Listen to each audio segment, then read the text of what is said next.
반갑습니다. 이렇게 얼굴들이 이렇게 표정들이 다 어두우세요. 거룩한 거죠? 뭐 이렇게 화나거나 그런 건 아니죠? 자, 오늘 제목을 제가 일용할 양식을 주옵소서라고 이렇게 어제 알려드렸는데 계속 제목 가지고 생각을 더 하다 보니까 뭐 별로 다른 건 없는데 제목을 바꿔야겠다 싶었어요. 거의 비슷합니다. 일용할, 따옴표 안에 일용할, 또 따옴표 안에 양식을 위하여, 따옴표 안에 오늘 기도하라. 무슨 말씀인지 아시겠어요? 일용할 양식을 위하여 오늘 기도하라 라고 하는 제목으로 바꿨습니다. 자, 사실은 그 말씀의 제목 안에 제가 오늘 여러분에게 드릴 내용의 의미가 다 함축되어져 있습니다.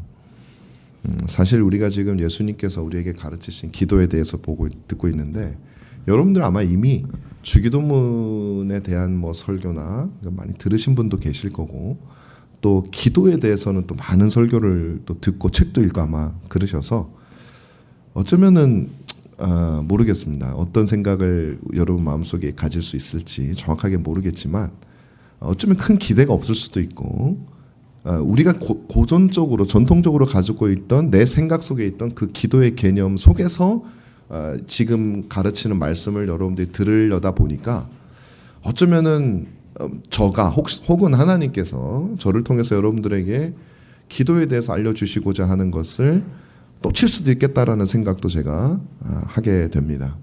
어쨌든 좌우간 이 기도라고 하는 것은 저도 설교를 하다 보니까 하면 할수록 너무너무 중요한 거라는 생각을 하게 됩니다.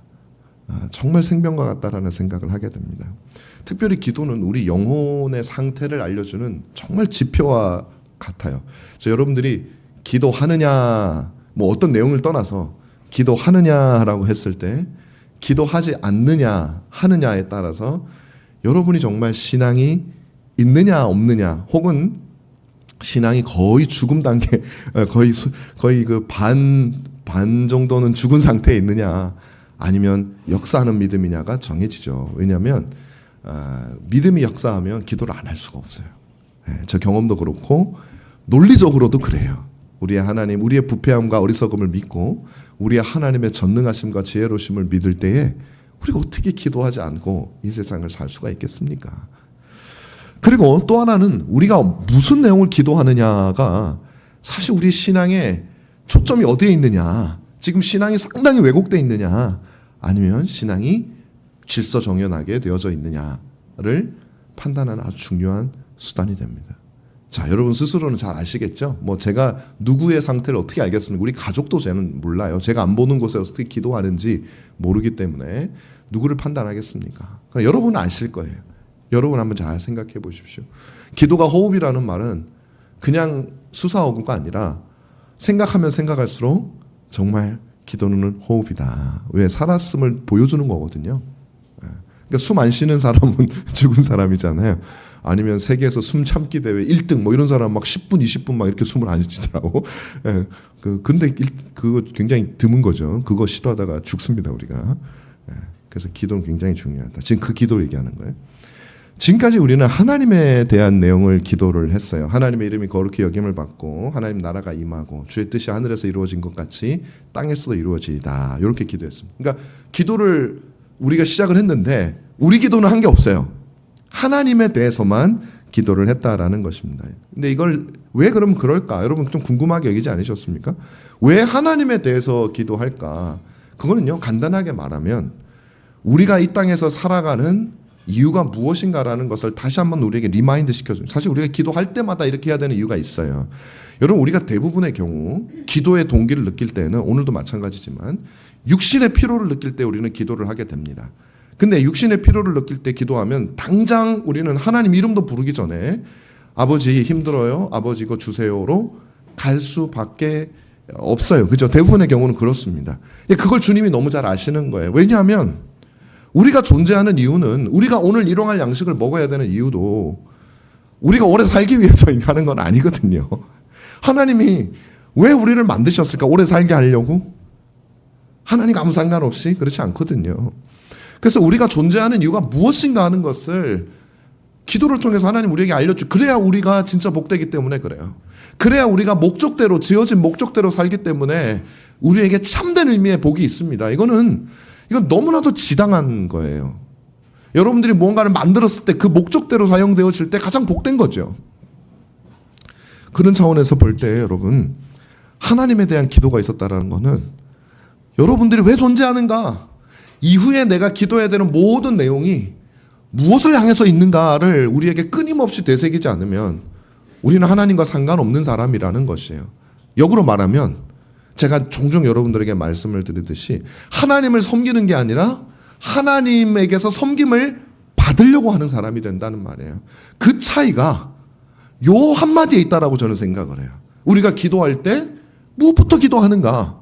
주님은 왜 이걸 가르쳐 주셨나? 만약에 이 부분을 생략해버리면 제가 종종 얘기하는데 뭐 학교에서도 그렇고 여기 앉아있는 똑같이 앉아있고 똑같이 헌금하고 똑같이 기도하고 똑같이 찬양하고 똑같이 눈물 흘릴 수 있지만 두 종류의 사람이 있단 말이에요. 하나님 나를 사용하여 주시옵소서 이런 사람이 있고, 하나님 내가 좀 사용하겠습니다. 제가 헌금 드릴 테니 좀 이렇게 좀 사용되어 주십시오. 나를 위해 봉사 좀 해주십시오. 그게 어디서 갈라진다고요? 이 기도에서 갈라지는 거예요.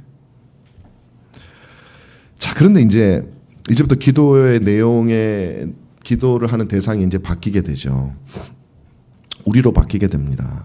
앞서 구한 그 모든 하나님에 대한 내용을 성취해야 될 주체가 바로 우리들이기 때문에 그런 것입니다. 하나님은 스스로 자신의 이름을 거룩히 여기고 나라가 임하게 하기보다는 우리와 함께 하시기로 원하셨어요. 제가 종종 하는 고민이 뭐냐면, 하나님은 모세에게, 이스라엘 백성들도 그렇고 모세에게 직접 말씀하실 수가 있잖아요. 그죠? 모세에게는 하셨잖아요. 십계명 주실 때.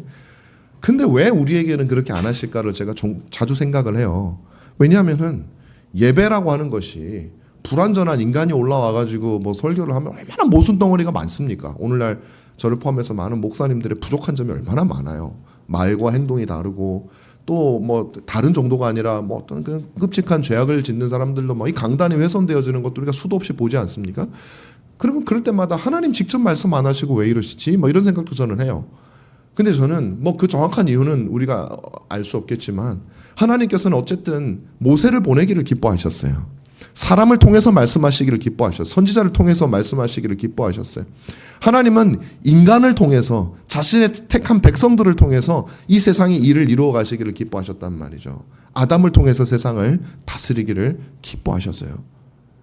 인격이겠죠, 어쩌면. 우리 같이 불완전하지만 그 불완전한 것들을 통해서 하나님의 능력을 나타내시고 싶었던 것 같아요. 정확한 이유는 모르겠어요. 그러나 오늘 저는 여러분들에게 이 두 가지를, 왜 하나님은 이 세상에 당신의 나라를 임하게 하시는데 우리들을 사용하실까? 전 두 가지라고 생각을 해요. 첫 번째는 우리들의 연약함을 통해서, 우리들의 부족함을 통해서 하나님의 복되신 성품을 드러내려고 하시는 겁니다. 아담이 타락할 걸 알고 계셨음에도 불구하고 그 아담을 통해서 하나님은 세상을 다스리라고 하셨고, 그 아담의 타락을 통해서 그리스도의 십자가를 이루신 분이 하나님이세요. 하나님의 은혜와 능력과 사랑을 아담 통해서 세상을 다스리는 것보다 훨씬 더 찬란하게 드러내신 분이시죠. 첫 번째는 하나님의 성품을 통해서 성품을 드러내시기 위함. 두 번째도 중요합니다. 우리가 하나님의 영광에 참여하도록 하게. 저는 이 부분이 너무나도 은혜스러워요. 하나님이 아담을 사용하셨기 때문에 타락했지만 그가 회개했을 때, 그가 처음에 하나님 창조하실 때 마찬가지로 하나님의 영광스러운 에덴 동산의 영광을 아담이 누리도록 하신 거예요.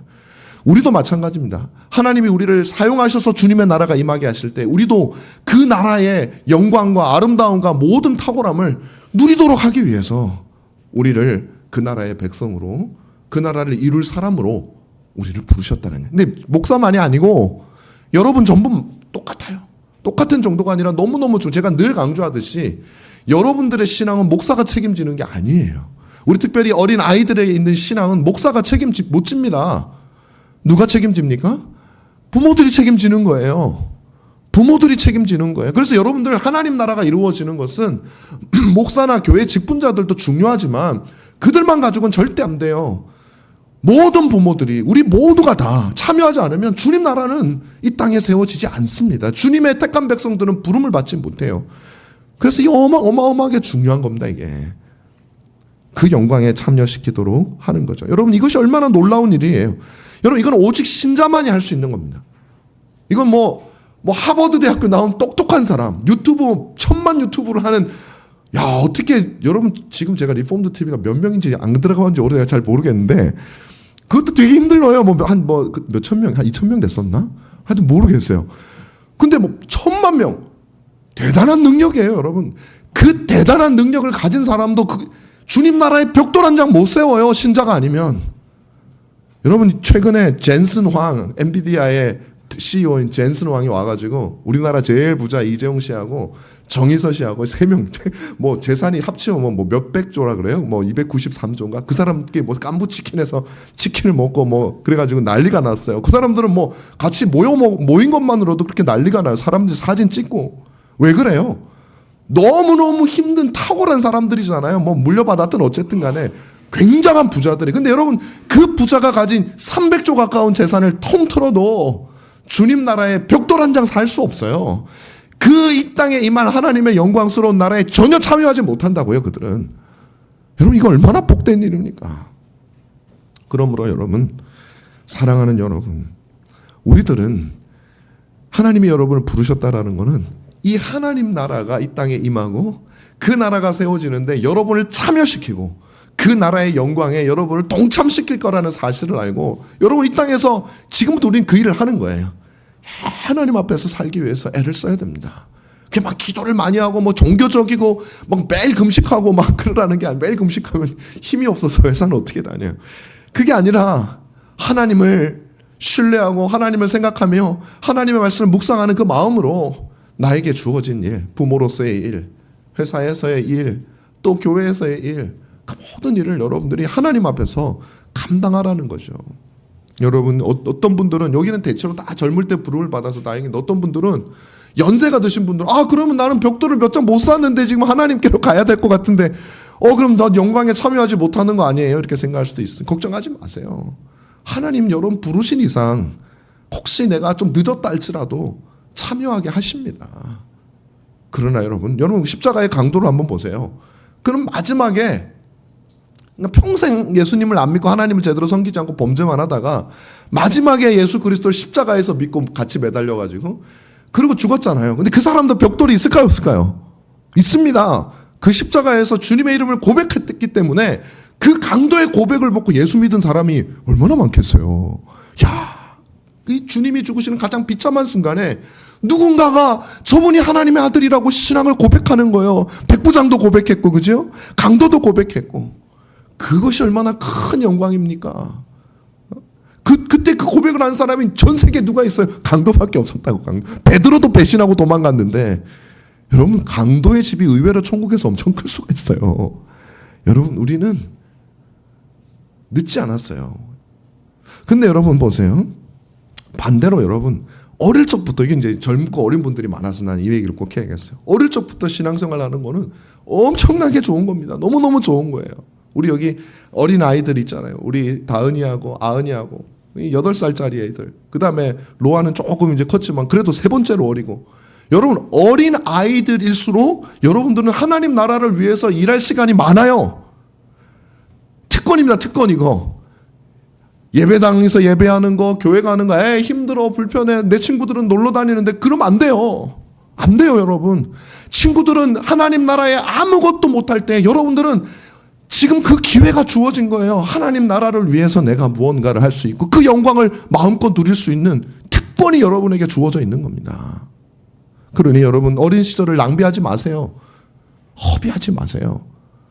미래를 대비하는 건 좋은데 너무 육신의 미래만 대비하지 말고 영원한 미래를 대비하십시오.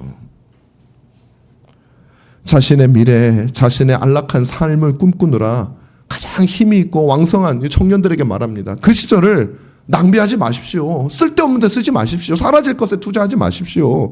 여러분의 가장 아름다운 시절을 하나님께 드리십시오. 하나님이 그걸 모르겠어요. 너의 가장 프라임 그 나이를, 그 시간을 나에게 준 그것을 하나님이 모르시겠어요.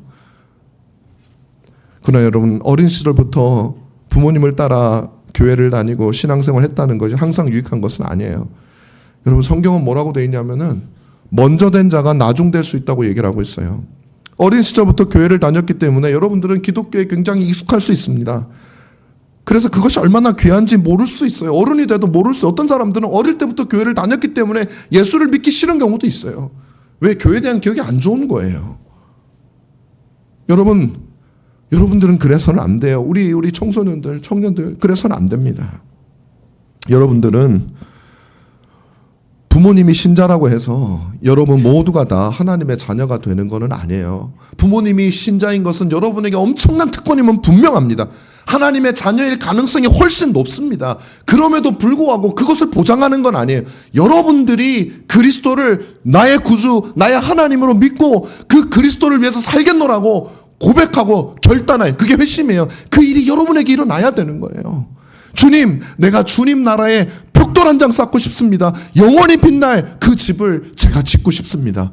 이 세상에 썩어질 것에 내 인생을 드리기 아깝습니다. 주님을 향해서 살고 싶습니다. 여러분들이 스스로 고백을 해야 돼요. 우리 청소년들. 여러분이 하나님의 자녀라는 것이, 여러분 부모가 예수를 믿는다는 것이 여러분의 구원을 보장하지 않는다고 말씀을 드렸어요. 여러분 그리스도를 붙잡고 지금부터라도 어떻게 하면 내가 하나님 나라에 사용될 수 있을까? 내 인생을 허비하지 않을 수 있을까? 내가 어떤 직업을 가져야 될까? 어떤 전공을 해야 될까? 그것을 통해서 영원한 나라에 나는 어떻게 투자할 수 있을까를 여러분 꼭 생각하시기를 바라요. 잘 모를 수 있어요. 지금 우리가 잘 모를 수 있어요. 그래도 하나님께 기도하십시오. 하나님 알려주십시오. 제가 어떤 전공을 선택하거나 나중에 어떤 직업을 선택할 때에 하나님 제가 이 세상에서만 소모될 수 있는 그런 것이 아니라 영원한 것에 주님의 나라에 이바지할 수 있는 그 영광에 참여할 수 있는 그런 직업을 내가 선택하게 해달라고 기도하셔야 돼요. 지금부터. 그럼 주님 반드시 주셔요. 그 기도가 올바른데 왜 안 알려주시겠어요? 하나님을 믿으셔야 돼요. 그래야 여러분들은 이 위대한 사역에 동참하게 될 겁니다. 여러분 유명한 사람들이 주식에 투자하고 코인에 투자하고 막 투자를 하고 있어요. 저는 주식을 한 번도 해본 적이 없어가지고 지금 주식이 나쁘다 좋다 그 얘기를 하려는 게 아닙니다. 여러분들이 돈의 노예가 되지 않는 한도 내에서 그걸 할 수 있겠죠. 그러나 여러분 그렇게 투자하는 것도 좋지만 그러나 우리가 투자해야 될 것은 그것이 아니에요. 진짜 우리가 투자해야 될 것은 하나님 나라에, 하나님 그 나라에 영원히 흔들리지 않는, 여러분 아무리 좋은 엔비디아라도요 언젠가 그거 망합니다. 휴지 조각이 될 날이 있어요. 언젠가 그게 100년 올지 200년 올지 모르겠지만 있어요. 그런데 여러분 주님의 나라는 절대 흔들리지 않는 나라, 영원한 나라에 거기 투자하면요 손해볼 일이 없어요. 우리 그 나라에 투자하는 저와 여러분들이 되면 정말 좋겠습니다. 자, 이게 이제 하나님 나라를 먼저 얘기하고 이제 우리에게로 초점을 바꾼 그 배경을 제가 여러분들에게 설명을 드렸습니다. 자, 그러면 첫 번째로 우리에게 이렇게 하나님 나라가 이루어지기 위해서 일꾼이 되라라고 명령을 하셨는데, 첫 번째로 우리에게 구하라고 주님이 말씀하신 게 있습니다. 그게 뭐냐면 오늘 우리에게 일용할 양식을 주시옵소서, 이렇게 기도하라, 이렇게 얘기를 해요. 이게 기도를 세 가지로 나누어서 제가 간단하게 말씀을 드리겠습니다. 생각보다 간단하지 않을 수도 있어요. 첫 번째, 양식을 구해야 됩니다. 여러분, 우리가 양식을 구해야 돼요. 두 번째, 일용할 양식을 구해야 됩니다. 일용 하루 쓴다는 얘기죠. 하루 쓸 양식을 구해야 됩니다. 세 번째, 일용할 양식을 오늘 구해야 됩니다. 이 세 가지를 가지고 여러분과 잠깐 말씀을 나눠보겠습니다. 먼저 여러분, 우리가 양식을 구해야 됩니다. 하나님께 양식 달라고. 이 양식이 한식할 때 한식 아닙니다. 한식 양식 아니에요. 혹시 또 그렇게 생각할 수도 있어요. 요새 양식이란 말 잘 안 쓰잖아. 음식, 우리가 이제 먹는 음식, 생활을 할 수 있는 그 음식을 달라고 기도하라는 거죠. 이 두 가지 의미에서 이 양식을 구하는 일은 굉장히 중요한데요. 첫 번째는 모든 일이 하나님께 달려있고 우리 인생의 모든 삶에 필요한 모든 것이 하나님의 은혜로 주어진다는 것을 여러분들이 이 기도를 통해서 아셔야 돼요. 두 번째는 하나님께서 주시는 양식을 먹어야 돼요. 다른 양식 말고 하나님께서 주시는 그 양식을 우리는 먹어야 됩니다. 이 두 가지를 놓고 우리가 첫 번째 양식을 구해야 된다는 내용을 살펴보겠습니다. 방금 말씀드린 대로 이 기도는 우리에게 양식을 달라고 기도하라고 그렇게 얘기하고 있습니다. 여러분, 저절로 주어지는 게 아니에요. 양식이라는 것이. 특히 1세기에 예수님 당시는 이 양식은, 당연히 양식은 생명을 위한 거니까 절대적으로 필요한 거죠. 근데 이 당시에는 아마 그렇게 넉넉하진 않았어요. 제가 좀 조사를 해봤더니 그렇게 막 기근이 많아서 막 굶어 죽고 막 그런 때는 아닌데 어쨌든 지금처럼 풍족하지 않고 또 기근이 들면은 그때는 조금 이제 굶어 죽는 사람들도 있는. 그러니까 양식이 우리에게 절대적으로 필요한 것이면서 그렇게 늘 구할 수 있는 것은 아닌 그런 정도의 시기였던 것 같아요. 그러니 이 양식을 위해서 기도하는 것은 우리 생존을 위해서 굉장히 중요한 것입니다. 여러분, 우리가 생존을 위해서 무엇이든지 할 수 있지 않습니까, 여러분? 지금 우리가 열심히 살고 하는 것은 사실 생존을 벗어나서 좀 더 많은 것을 누리기 위하는데도 우리가 이렇게 애를 쓰고 사는데 내가 죽고 사는 문제라면 얼마나 중요하고 얼마나 열심히 노력을 하겠어요. 그런데 여러분, 오늘 주님께서는 우리에게 말씀하시기를 이 우리 인생에 중요한 먹을 것이나 아니면 그 외에 모든 우리 생존에 필요한 모든 것이 다 하나님에게서 주어지니 하나님께 구해야 된다. 하나님으로부터 온다라는 사실을 우리가 믿어야 된다고 그렇게 말씀을 하고 있습니다. 여기서 우리가 주목해야 될 게 뭐냐면 주님께서 양식을 위해서 기도하라라고 했다라는 거예요. 양식을 위해서. 그런데 여러분, 왜 제가 이걸 강조하냐면 우리는 보통 양식을 위해서 기도하지 않아요. 특히 요즘은 이제 먹을 것도 많아졌기 때문에 주님 뭐 굶어 죽겠습니다 뭐 이런 사람은 별로 없습니다. 우리의 기도는 뭐냐면 음식을 위해서 기도하는 게 아니라 무엇을 먹을까? 다시 말하면 어떤 음식이냐를 위해서 기도를 많이 한다라는 거예요.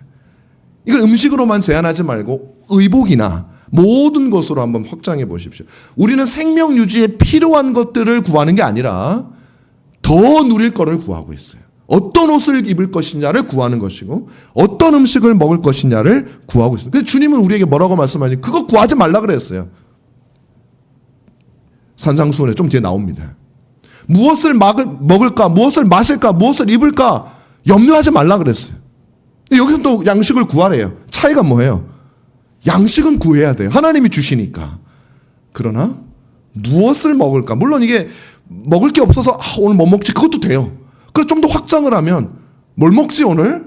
하나님 더 좋은 거 먹게 해주십시오. 어쩌면 오늘 우리들이 하는 기도의 대부분은 무엇을 먹을까요? 무엇을 먹을까? 더 좋은 거, 남들이 먹는 거, 더 비싼 거. 그거 못 먹으면 막 불행해지는 것 같은 느낌이 들고 그걸 못 입으면 불행해지는 것 같고 남들이 누리는 걸 못 누리면 생명에 굳이 필요한 게 아니더라도 불행해지고 그런 것이 오늘 우리들의 모습이 아닌가 하는 것이죠. 주님은 그렇게 하지 말라 그러셨어요. 왜 주님은 그렇게 하셨을까? 우리로 하여금 왜 그런 것들 때문에 기도하지 말라고 하셨을까요? 그럼 이것을 위해서 우리가 기도하기 시작하면요, 한도 끝도 없어요. 이거는 한도 끝도 없습니다.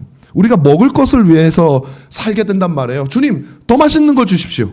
더 좋은 집을 주십시오. 그 더 좋은 집을 갔어요. 가면 만족이 되냐? 안 되잖아요. 좋은 동네 가면 그 동네 더 높은 사람이 보이고 평생 더 좋은 거 주세요. 더 맛있는 거 주세요. 더 좋은 차 주세요. 그게 우리의 모든 것이에요. 결국은 사라져버릴 것을 위해서 우리 인생을 허비하게 된다라는 것이죠. 그래서 여러분, 바울이 빌립보서 3장 19절에서 저는 이 구절이 참 재밌는데요. 이방인들을 향해서 그들의 신은 God, 그들의 신은 배요, 배, sheep이 아니라 배, belly. 그들의 신, 그들이 섬기는 신은 뭐냐면 배예요. 왜 그 말을 하냐면 이 배를 만족시키기 위해서 산단 말이에요. 배 그냥 죽지 않기 위해서 사는 게 아니라 음식이 생존을 위한 것이 아니라 끊임없는 우리의 욕구를 위해서 배가 신이 되어버렸어요. 하나님을 만족시키기 위해서 사는 게 아니라 이 배를 만족시키기 위해서. 사람들은 그렇게 얘기합니다. 그 맛에 돈 버는 거죠. 미슐랭 3스타 집에 가가지고 서비스를 받으면서 먹는 그 맛에 돈 버는 거죠. 이래서 성공하는 거야 뭐 이런 영화들도 있더구만요. 보니까 그게 세상입니다. 근데 주님은 그것을 구하지 말라 그래요. 주님은 우리가 무엇을 먹을까 무엇을 입을까만 고민하다가 인생을 허비하지 않기를 바라시는 거예요. 무엇을 먹을까를 고민하게 되면 우리 인생은 늘 불만족이에요. 무엇을 먹을 것인가는 결국 다른 사람과의 비교에서 나오는 것이기 때문에 그렇습니다. 인생이 다른 사람과의 비교 속에서 풍족함에도 만족할 수 있음에도 즐거움에도 불구하고 우리는 끊임없는 불행을 향해서 불만족을 향해. 저는 그런 사람들이 정치에 되게 많다고 봐요. 각 분야에서 막 성공한 사람들인데 또 불만족스러워가지고 이제 이 나라의 모든 권력을 가져야 돼. 뛰어들어가지고 온갖 수욕과 치욕을 당하면서도 그 권력을 잡아보겠다고 살아가는 정치인들을 보며, 물론 그 중에는 좋은 분들도 계시죠. 그렇지 않은 분들을 보면서 이 모습이 자꾸 떠올라요. 우린 끊임없이, 여러분 다 같이 못 살 때는요, 삼겹살만 먹어도, 지금도 뭐 삼겹살만 먹으면 황홀하긴 한데, 옛날에 하여튼 삼겹살, 냉동 삼겹살만 먹어도 황홀했어요. 더 가난할 때는 라면만 먹어도 괜찮아. 라면만. 쌀밥만 먹어도 너무너무 행복하던 시절이 있어요. 왜? 다 그랬으니까. 근데 지금은 이제 쌀밥, 밥 가지고 만족이 잘 안 되죠. 더 맛있는 걸 먹어야 되는 것이죠. 더 멋진 옷, 그래야 행복해지는 것입니다. 여러분, 그 인생은 결코 복된 인생이 아니라는 걸 주님이 아시는 거예요. 끊임없이 자기 배를 만족시키다가 불만족 가운데 죽게 된 그런 인생입니다. 여러분, 재벌기업 회장님들, 뭐 돌아가신 분들, 유명한 분들 보면 그 끝에 행복하게 돌아가시는 분을 제가 별로 못 본 거, 물론 뭐 그분하고 살아보지 못했으니까 뭐 잘 모르겠지만 들려오는 뉴스를 보면 그렇게 돈이 많고 해도 마지막까지 그 돈을 지키느라, 자식들 싸우는 걸 보느라 마지막까지 전전긍긍하면서 그렇게 죽어가는 많은 사람들을 봤습니다. 대신 우리 주님은 우리가 행복해지는 비결을 알려주세요. 그건 뭐냐면 일상의 은혜에 만족하고 감사하는 삶을 살으라는 거예요. 하나님이 주시는 것, 다시 말하면 먹을 것에 감사하라, 양식에 감사하란 말이에요. 무엇을 먹을까를 구하지 말고 그렇게 살다 보면 그 무엇을 먹은가를 벗어나고 나면 우리 눈에 하나님의 은혜가 보이기 시작하는 거예요. 감사가 그때부터 시작되는 거예요. 다른 사람과 비교해서 벗어나니까 은혜가 보이고 감사가 보이고 만족이 보이기 시작하는 거예요.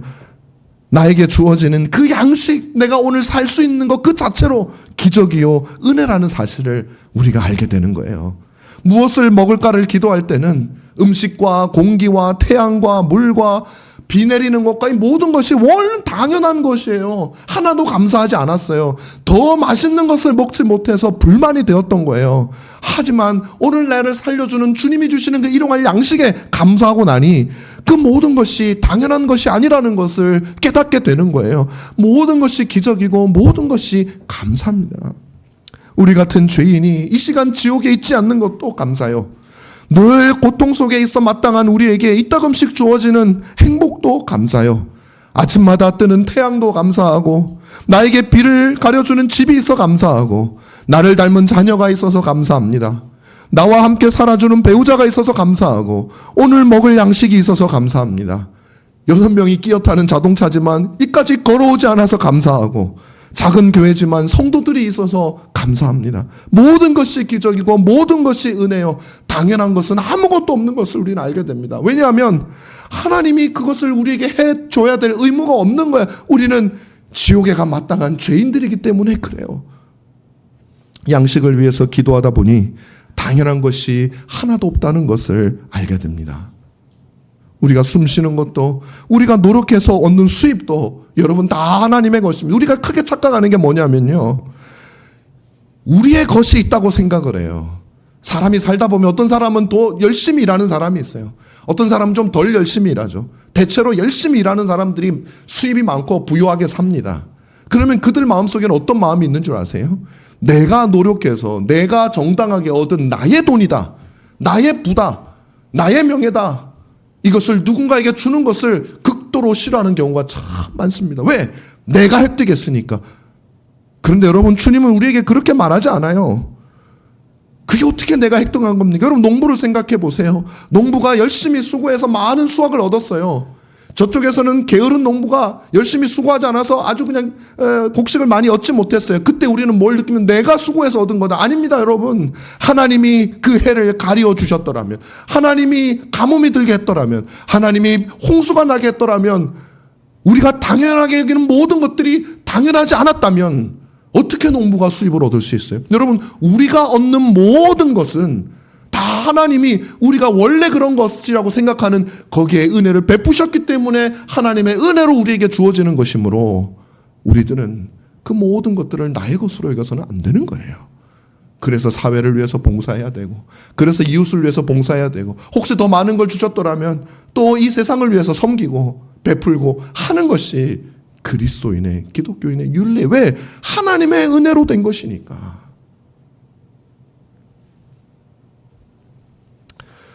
여러분, 우리가 당연히 여기는 것, 우리가 나의 것으로 여기는 것, 모든 것들이 다 하나님의 은혜입니다.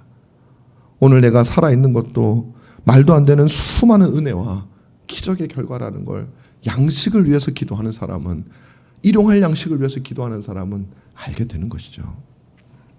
하지만 여러분, 이 은혜가 모두에게 동일한 것은 아닙니다.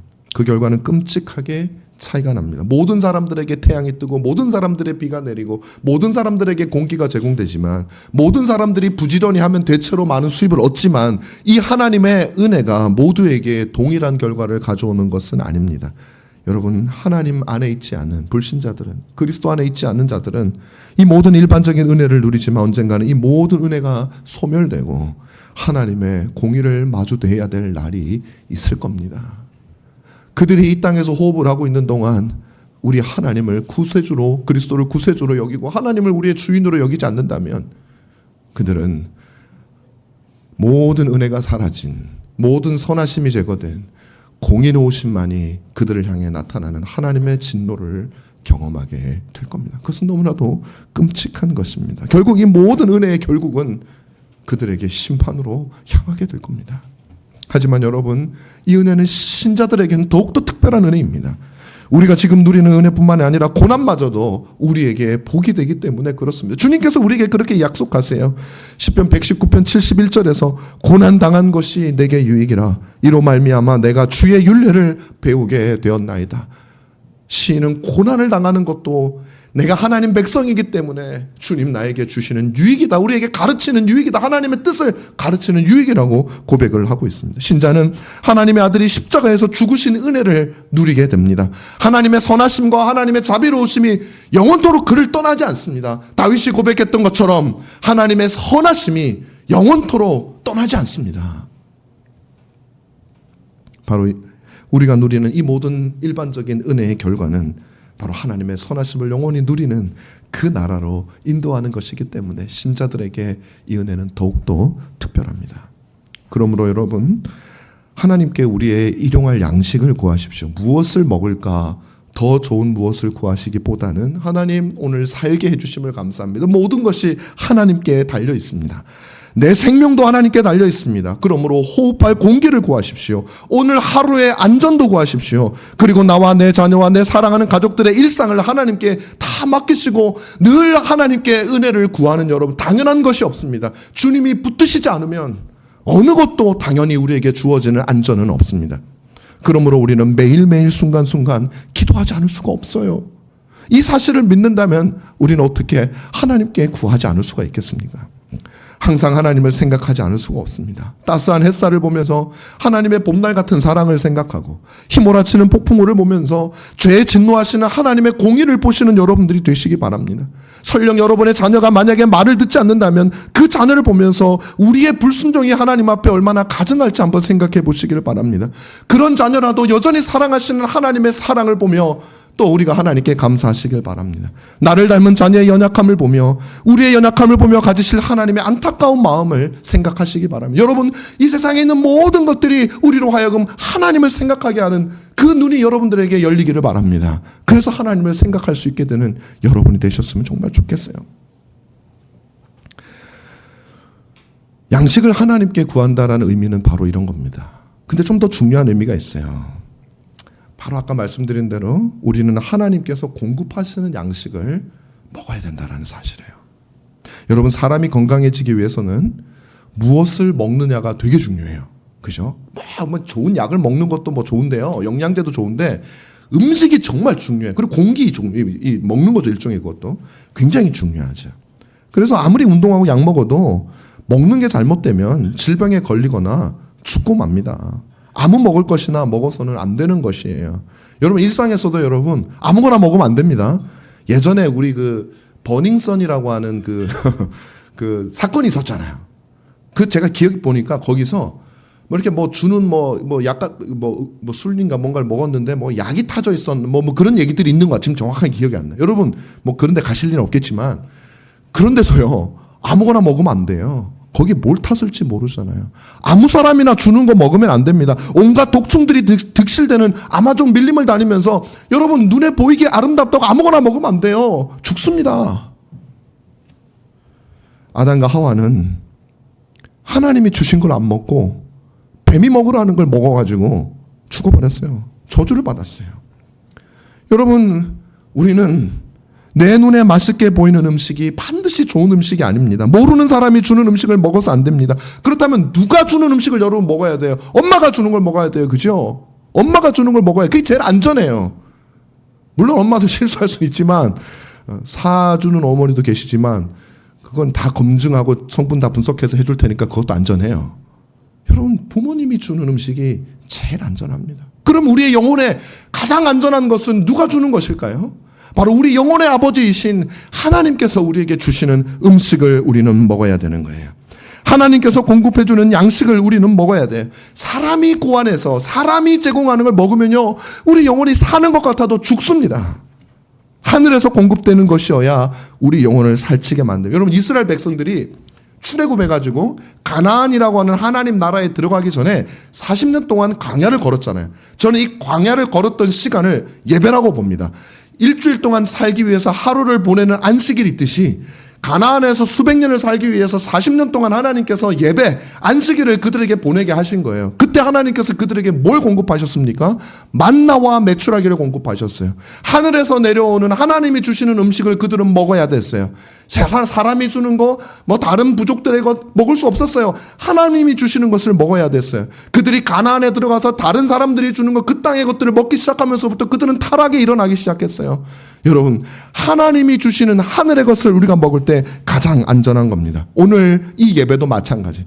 우리가 이 예배 시간에 하나님이 주시는 것을 먹어야 돼요. 우리가 고안하고 우리가 만들고 우리가 좋다고 생각하고 인간의 아이디어로 우리의 감정과 우리의 정서에 맞게 고안되어진 것을 먹는 것은 당장은 좋지만 그것은 하늘에서 온 것이 아니라면, 이 하나님의 말씀에서 온 것이 아니라면 그것은 우리의 영혼을 건강하게 하지 못해요.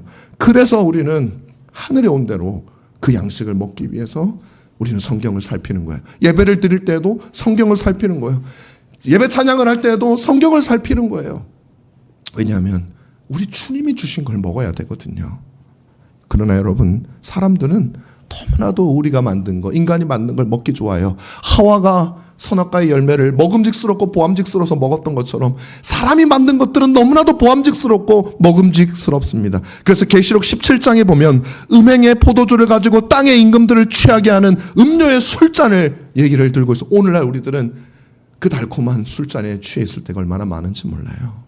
하나님의 말씀은 진부하고 꼬리타분하고 사람이 쓴 것이 더 새롭고 신선하고 인사이트풀하고 그렇지 않습니다. 여러분, 하나님의 것이, 그분의 양식을 우리가 먹어야 됩니다. 그렇다면 우리는 그분의 양식, 하나님의 양식은 어떤 것일까요? 하늘에서 내려온 양식입니다. 어떤 것이 하늘에서 내려온 양식입니까? 예수 그리스도예요. 이 세상에서 하늘에서 내려오신 분은 오로지 예수 그리스도 한 분밖에 없습니다. 그 어떤 인간도 다 아담의 자손이어서 땅에 속한 자들이었어요. 우린 땅에서 났어요. 그런데 오직 주 예수 그리스도만이 땅에서 나지 않으셨어요. 하늘에서 오셨어요. 처녀에게서 잉태되셨어요. 성령으로 잉태되셨어요. 그래서 우리는 그리스도를 먹어야 됩니다. 요한복음 6장에 그리스도는 내 살과 내 피를 먹는 자들이 영원히 살 것이다 라고 우리에게 약속하고 있습니다. 영원히 죽지 않고 영원히 목마르지 않을 것이라고 말씀합니다. 그러므로 사랑하는 여러분, 주님이 주신 양식은 주 예수 그리스도요. 주 예수 그리스도는 말씀이시기에 하나님의 말씀만이 우리의 영혼을, 그 말씀이 가르치시는 그리스도만이 우리의 영혼을 살린다는 사실을 알고, 그 어떤 것에도 우리의 관심을 두지 말고 권위를 두지 말고 하나님의 말씀을 가장 높으신 권위로 삼아서 쫓아가는 저와 여러분들이 다 되기를 간절히 바랍니다. 둘째로는, 첫 번째는 양식을 먹어야 되고요. 기도를 해야 되고 양식을 위해서. 두 번째로는 일용할 양식을 구해야 합니다. 둘째, 셋째는 조금 짧으니까 너무 불안해하지 않으셔도 괜찮아요. 자, 일용할 양식을 구해야 됩니다. 주님은 그냥 양식이 아니라 일용할 양식, 데일리 브레드를 구하라고 말씀하십니다. 하루하루의 양식을 구하라는 거예요. 우린 보통 이렇게 기도하지 않죠. 어떻게 기도합니까? 하나님, 일용할 양식을 주셔서. 이왕 기도하는 건 뭘 또 일용할입니까? 한번 일주일치든지 아니면 뭐 1년치든지 아니면 그냥 양식을 주시옵소서. 하나님, 밥 주시옵소서, 돈 주시옵소서, 뭐 주시옵소서 이렇게 얘기하지, 뭐 티코 주시옵소서 뭐 이렇게 안 하잖아요. 무슨 말입니까? 우리가 보통 양식을 주시옵소서라고 기도할 때는 막연한 거예요. 막연한 거. 많이 주십시오. 어떤 사람은 또 그런 얘기를 해요. 이왕 기도하는 거 믿음을 크게 가져가지고 하나님께 많이 요구해라. 그럼 하나님 많이 주신다. 뭐 그런 얘기를 해요. 근데 여러분 그런 말에 속지 마십시오. 많이 기도한다고 많이 주고 적게 기도한다고 적게 기도, 누가 적게 기도하겠어? 다 많이 기도하지. 예수님 뭐 하려고 하면 이로 갈 양식을 기도하라 그러면 이왕이면은 한 100년치 달라 그러지. 그죠? 여러분 그렇게 하나님이 무슨 정말 우리는 하나님을 너무나도 유치한 분으로 생각을 해요. 하나님을 진짜 우리 지금 아은이가 읽는 그리스 로마 신화에 나오는 어디 그 돌아다니 맨날 질투하고 화내고 싸우고 막 그 신처럼 여긴다니까. 몰라가지고 일일이 알려줘야 되고 하나님 100년치요 100년치 하루치 말고요 설득시켜서 그러면 타협봐서 한 50년치 그런 하나님이 아니에요. 하나님이 여러분에게 주시는 거는요, 여러분의 영혼에 필요한 대로 주십니다. 100년치가 필요한 사람에게는 100년치를 주시는 거예요. 아, 얘는 하루치씩 안 주면 안 되겠다. 나한테 안 붙어 있으려고 그러겠다. 그러면 하루치만 주는 거예요. 하나님은 당신이 판단하세요. 그러므로 여러분, 우리에게 가장 선한 것으로 주시는 주님을 여러분들이 믿으셔야지. 그래서 제가 엊그제도 아내랑 이런저런 얘기하다가 또 느낀 게, 우리가 정말 바른 신앙을 가지고 하려면은 정말 신론이 바로 돼야 된다. 하나님이 어떤 분이신지, 하나님의 속성들이 예전에는 다 그 말이 그 말 같고 뭐 그냥 뻔한 얘기 같고, 하나님 대단하다는 얘기잖아요. 그렇게 들렸는데 그게 아니라 하나님의 선하심이 무엇이고, 하나님의 무한하심이 무엇이고, 하나님의 영원하심이 무엇이고, 하나님의 무한하심이 무엇인지, 광대하심이 무엇인지 우리가 그 의미를 알면, 지혜의 광대하심, 사랑의 광대하심, 사랑의 영원하심, 이걸 알면 우리가 하나님을 그렇게 이 제우스처럼 그리스 로마에 나오는 신들처럼 여기는 그런 불경한 짓은 하지 않지 않을까. 우리의 신앙의 왜곡이 덜 심하지 않을까. 그런 생각을 제가 합니다. 어쨌든 그럼에도 불구하고 여러분, 왜 주님은 우리에게 일용할 양식을 구하라고 하셨을까요? 여러분 그 양에 관련된 게 아니에요. 이거는 이틀치나 이게 아니라 하루치, 정말 하루, 이 뜻이 아니라 여기서 핵심 뭐냐면 일용할 하루 동안 쓸 하루분의 양식, 데일리, 매일매일 쓸 수 있는 그 양식을 매일매일 구하라는 거예요. 하나님은 여러분과 매일매일 만나고 싶은 거예요. 하나님은 여러분과 가까이서 대화하고 싶은 거예요. 왜요? 그래야 여러분이 하나님을 누릴 수 있기 때문에, 그래야 여러분이 하나님 나라의 영광에 참여할 수 있기 때문에, 그래야 여러분들이 여러분의 그 모든 에너지와 모든 재산을 이 땅에 썩을 것에 쏟지 않고 하나님의 영광의 나라에 투자할 수 있기 때문에 하나님께서 여러분을 매일 만나고 싶어 하는 거예요. 당신이 심심해서가 아니에요. 이미 천국에는 엄청 많어. 그러나 하나님 여러분을 사랑하셔서 동참하게 하시기를 원하시는 거예요. 인도하기를 원하시는 거예요. 안내해 주시기를 원하시는 거예요. 그게 이틀도 안 돼요. 불안해요. 매일이어야 돼요. 우리는 이틀만 지나도 딴 생각하는 사람이에요. 그래서 하나님 매일매일 기도하라. 매일매일의 양식, 그 양식을 이틀치 줘버리면 안 한다고 이틀 동안은. 그래서 매일매일 만나도 매일매일 주잖아요. 만나도. 여러분 부모가 가장 섭섭할 때가 언제입니까? 자녀가 부모를 더 이상 필요로 하지 않을 것 같을 때, 부모의 의견이나 부모의 능력에 의지하지 않을 때, 나는 독립이다 그럴 때 되게 섭섭해요. 근데 진짜 독립할 만한데 하면 그나마 나아요. 근데 독립할 수 없는 게 뻔한데, 저대로 독립했다가는 생고생이 눈에 보이는데 독립이다 그러면요 섭섭할 뿐만 아니라 마음이 너무 힘들어요. 왜 그렇겠어요? 그가 고난을 당하니까, 그 인상이 진짜 고달퍼지니까. 여러분 하나님도 마찬가지예요. 하나님은 우리와 늘 동행하시기를 원하는 것은, 아직 독립할 때가 안 됐어요. 우리는 절대적으로 하나님께 의존해야 되는 존재. 근데 자꾸 독립이래. 하나님께 상의하지를 않아. 자기 마음대로 살라 그래요. 하나님 너무너무 마음이 아프신 거예요. 그래서 하나님은 우리와 교제하기를 원하시는 거예요. 하나님 제가 없으면 하나님 못 사세요? 하나님 그렇게 그냥 제가 없으면 그냥 외로우세요? 그래 내가 무슨 말 한들 네가 알겠냐? 네가 뭐 어떻게 생각하든지 간에 내가 너와 교제하고 싶다. 매일매일. 이렇게 매일 교제하면 비로소 우리는 영적인 양식을 먹게 됩니다. 육신의 양식을 위해서 매일매일 기도할 때, 여러분 여기 놀라운 거예요. 우리는 육신의 양식이 아니라 하나님 밥 주세요. 하나님 부르셔요. 그런데 그 우리가 밥을 말해야 하나님께 가니까, 그래서 밥 달라고 매일매일 하나님께 기도하다 보니까 이분이 어떤 분이신지 알게 되고, 우리의 육신의 양식이 아니라 우리의 영혼의 양식이신 주 예수 그리스도를 우리가 더 깊이 알게 되고 더 깊이 누리게 되는 놀라운 은혜의 역사가 있게 되는 것이죠. 요한복음 6장 54절에 내 살을 먹고 내 피를 마시는 자는 영생을 가졌고 마지막 날에는 내가 그를 다시 살리리니 내 살은 참된 양식이요 내 피는 참된 음료로다. 여러분 매일매일 구하다 보면 그리스도를 먹게 된다니까. 제가 아까 말씀드렸죠. 우리는 그리스도를 먹어야 되는데 어떻게 그리스도를 먹냐. 매일매일 여러분의 삶을 하나님께 의탁하다 보면 여러분 그리스도를 섭취하고 있고 그리스도 없이는 살 수 없는 자가 주님이 그렇게 만들어 가시는 거예요. 그러니까 주님은 지금 육신의 양식을 위해서 기도하라고 하면서 우리에게 영적 양식을 먹이시려는 겁니다. 매일매일 육신의 양식을 위해서 기도할 때 하나님을 바라보고 의지하게 되고 이때 우리는 어느새 영적 양식이신 그리스도의 살과 피가 우리 몸에 가득한 것을 보게 되는 것이에요.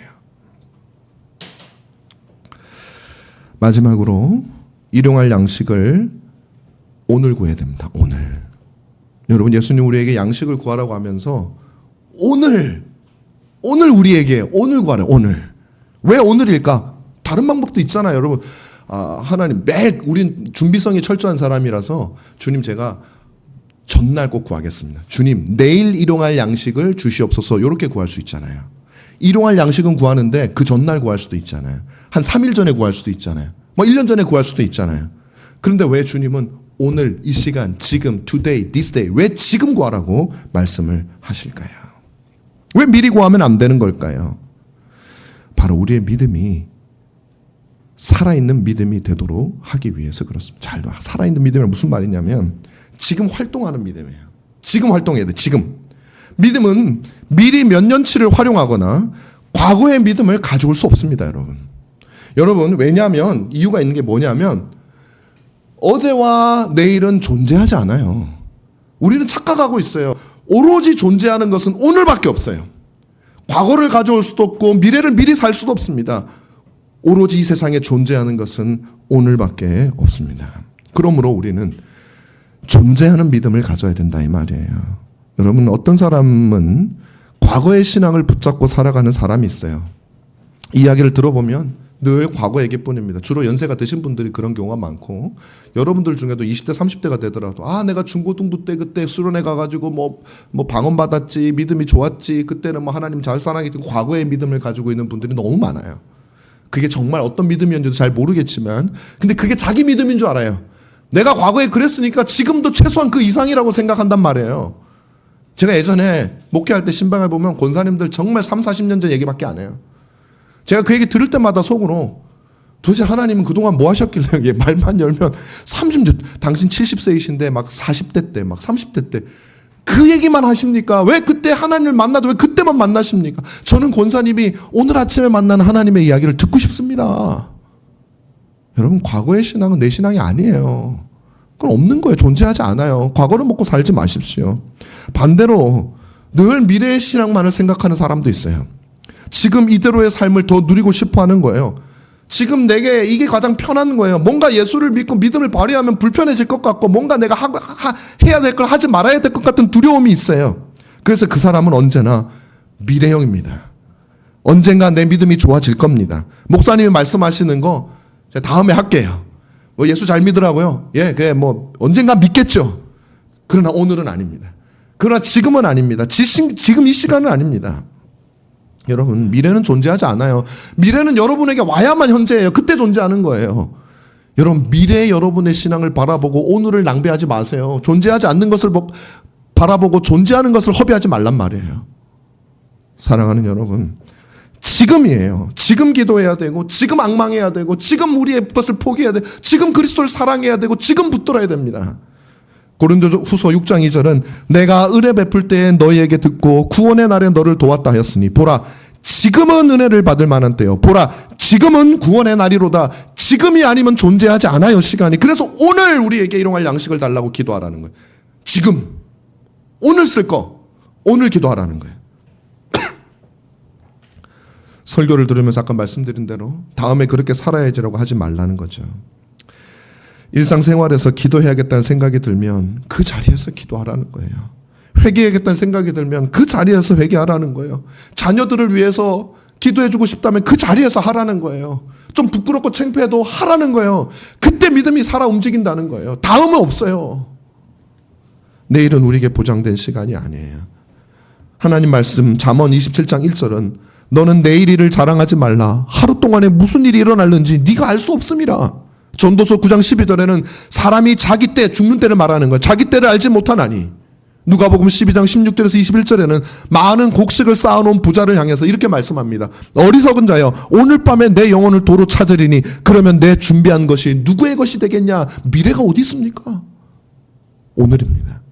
사랑하는 여러분, 오늘 기도해야 됩니다. 오늘 우리 믿음이 움직이고 오늘 지금 이 시간에 살아 있어야 돼요. 지금 하나님께 나아가야 되고 지금 결단해야 되고 지금 붙들어야 돼요. 오늘 제가 이제 이 설교를 준비하다가 제가 이제 신대원 가서 불렀던 학생들 통해서 배웠던 찬양 중에 제 마음에 제일 와닿았던 찬양이 생각이 났어요. 손경민 목사님이라는 분이 쓰신 은혜라는 찬양이었어요. 그 찬양의 가사는 이렇습니다. 내가 누려왔던 모든 것들이, 내가 지나왔던 모든 시간이, 내가 걸어왔던 모든 순간이 당연한 것 아니라 은혜였소. 아침 해가 뜨고 저녁에 노을, 봄의 꽃향기와 가을의 열매, 변하는 계절의 모든 순간이 당연한 것 아니라 은혜였소. 내가 이 땅에 태어나 사는 것, 어린아이 시절과 지금까지 숨쉬며 살며 꿈꾸는 삶 당연한 것 아니라 은혜였소. 내가 하나님의 자녀로 살며 오늘 찬양하고 예배하는 삶, 복음을 전할 수 있는 축복이 당연한 것 아니라 은혜였어. 모든 것이 은혜, 한없는 은혜. 내 삶에 당연한 것 하나도 없었던 것을 모든 것이 은혜였어요. 여러분, 이 은혜의 하나님을 지금 바라보시고 지금 붙드시고 지금 그분께 나아가시는, 그리고 그것이 오늘 이 순간뿐만 아니라 계속 현재를 살아가시는 여러분이 되시기를 주님의 이름으로 축원합니다. 자, 기도하겠습니다.